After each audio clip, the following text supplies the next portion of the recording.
Bienvenue dans cette vidéo dans laquelle nous allons découvrir le fonctionnement de Google Chrome, le navigateur fait par l'éditeur Google. Donc pour le lancer, il faut aller dans la barre des tâches en bas et cliquer sur l'icône Google Chrome que voici. On fait un clic gauche dessus, on lance, une fenêtre apparaît et on arrive sur ce que l'on appelle la page d'accueil du navigateur, page qui nous invite à taper le contenu de notre recherche dans la zone de texte ici. Donc je vais au clavier taper par exemple hauteur de la tour Eiffel, admettons. Et si je valide, avec la touche entrée, j'obtiens ma réponse en bas. Et j'obtiens plus bas des sites qui parlent de la hauteur de la tour Eiffel. Si je veux, je peux cliquer en haut à gauche sur la fenêtre pour revenir en arrière, pour revenir à cet écran d'accueil là. Et je peux taper hôtel Côte d'Azur, admettons. Je valide par la touche entrée ou en cliquant ici sur le bouton loupe en bleu que nous avons à droite de la zone de texte. Et j'obtiens mes résultats. Donc là, j'ai toute une série de sites web que je vais pouvoir consulter en cliquant sur le lien. Donc par exemple, si je prends ce site web là, si je clique sur ce lien, je vais arriver sur le site web en question. Et je peux le consulter tout en cliquant sur les différentes rubriques qui m'intéressent. Le bar de la piscine, admettons. Je clique dessus et j'arrive. Donc si je veux revenir en arrière, il me suffit de cliquer sur la même flèche que tout à l'heure ici, pour revenir en arrière, hop, à plusieurs reprises. Et là, si je veux, je peux changer. Si finalement je veux aller, si je cherche un hôtel à Lyon, je vais taper hôtel Lyon. J'appuie sur entrée pour valider et j'obtiens des résultats d'hôtel à Lyon par exemple. Voilà, le Charlemagne, et si je clique, j'arrive dessus. Et je peux de la même manière, en cliquant sur précédent, revenir en arrière. Une autre méthode pour taper notre recherche, au lieu de la taper au clavier dans la zone de texte, il suffit d'activer ce bouton utiliser la recherche vocale. Donc je vais cliquer dessus et je vais dicter le contenu de ma recherche. Quelle est la hauteur de la tour Eiffel? La tour Eiffel a une hauteur de 301 mètres. Voilà, donc là j'ai obtenu le même résultat que tout à l'heure, mais je n'ai pas eu à taper. Et si je veux changer ma requête ici, je peux de nouveau appuyer sur la recherche vocale. Quel temps va-t-il faire demain à Montpellier? Prévision concernant Montpellier pour demain, 29 degrés avec un ciel partiellement nuageux. Et là j'obtiens la réponse également. Et si je descends, j'ai toute une série de sites web qui vont me donner la météo pour Montpellier. Voilà. Donc je reviens en arrière. Là, nous venons de voir la recherche de base. Si maintenant je ne veux rechercher que des images, je vais cliquer ici sur la rubrique images en haut à droite. Et je suis maintenant, j'ai un écran d'accueil qui s'appelle Google Images.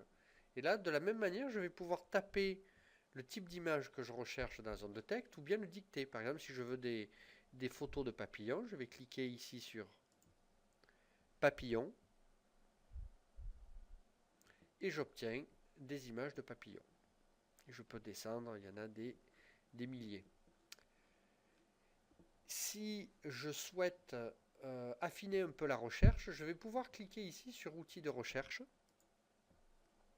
et dire par exemple, je ne veux pas tout type d'image, mais je ne veux que des images, que des dessins au trait en noir et blanc. Si je clique ici sur dessin au trait, je ne vais avoir que des dessins au trait. Si je clique ici et que je demande que des photos, je n'obtiens bien entendu que des photos.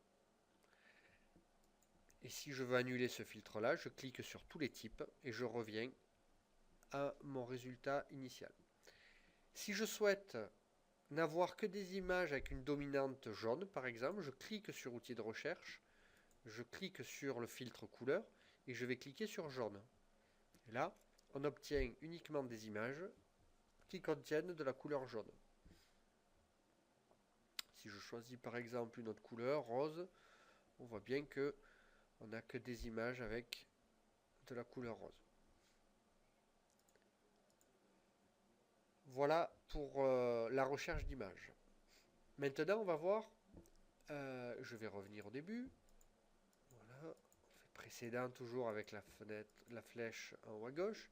Si maintenant je veux consulter des vidéos, je vais pouvoir ici cliquer sur les 9 petits carrés en haut à droite qui symbolisent les applications de Google, les autres applications. Et là, par exemple, je vais pouvoir sélectionner YouTube. Si je clique sur YouTube, j'arrive sur une page avec des vidéos. Et là, je vais pouvoir faire ma recherche. Par exemple, je vais dire, je veux savoir comment faire une vidange d'huile de moteur. Je tape, je valide avec entrée. Là, j'ai 8240 vidéos qui vont me dire comment faire une vidange de voiture, ou bien comment couper un rosier. Voilà, si je tape couper un rosier, j'obtiens 1 000 de vidéos qui vont me dire comment tailler un rosier. Et là, si je clique sur n'importe laquelle des vidéos, j'ai le film qui démarre. Je peux jouer sur le son ici ou le couper. Je peux également avancer la vidéo, c'est-à-dire qu'en attrapant le cercle ici qui avance, si je clique dessus bouton gauche et que je le déplace dans la vidéo, je vais avancer dans la vidéo. Par exemple, là, je vais me positionner au milieu de la vidéo et je lâche. Et là, je suis directement au milieu de la vidéo. Si je veux revenir un petit peu en arrière, je peux attraper le bouton rond et revenir d'une vingtaine de secondes en arrière et je lâche et je reviens en arrière. Je peux également passer en plein écran. Pour passer en plein écran, vous avez cette icône tout en bas à droite de la vidéo ici. Lorsque vous la survolez, vous avez une petite infobulle qui vous dit plein écran. Quand vous cliquez dessus, vous passez en plein écran. Donc là, je vais cliquer en haut sur autoriser. Voilà. Et là, donc, je suis passé en plein écran.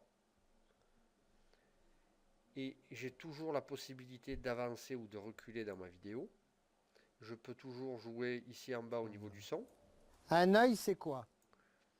Et je peux ici revenir en mode normal en cliquant tout en bas à droite sur quitter le mode plein écran. Je reviens à la normale. Et là, libre à moi de choisir une autre vidéo sur la droite qui m'intéresserait, ou bien de revenir en arrière pour retrouver l'écran d'avant.